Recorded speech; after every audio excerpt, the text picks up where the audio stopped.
السلام علیکم۔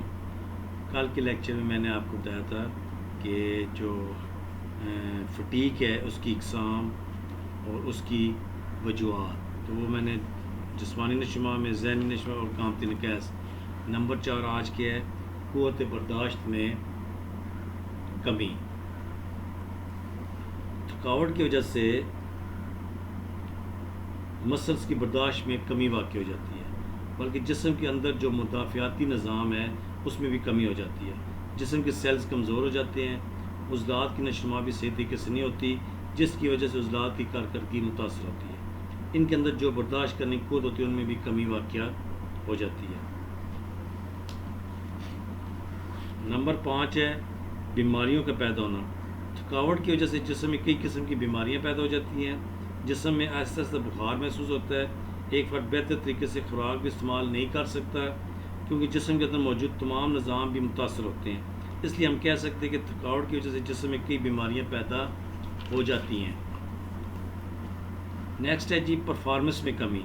تھکاوٹ کی وجہ سے ایک فرد 100% پرفارمنس جیسا کہ میں نے اب نہیں دے سکتا، کوئی بھی کام جو وہ معمول کے مطابق کرتا ہے، تھکاوٹ کی وجہ سے پرفارمنس میں کمی واقع ہو جاتی ہے۔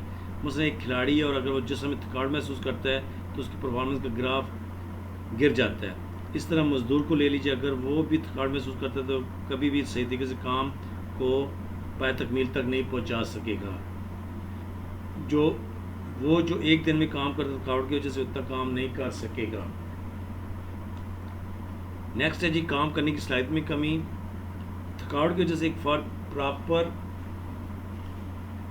طریقے سے کام نہیں کر سکتا، جو اس کی اپنی استطاعت ہے اس کے مطابق کام ممکن نہیں ہے۔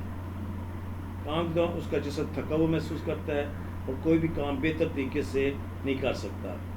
اگر کوئی کھلاڑی ہے تو وہ بہتر طریقے سے نہیں کھیل سکے گا، وہ اپنے لیول سے بھی کم کھیلے گا۔ نمبر 8 ہے شخصیت پر منفی اثرات۔ تھکاوٹ کی وجہ سے ایک فرد کی شخصیت پر منفی اثرات مرتب ہوتے ہیں۔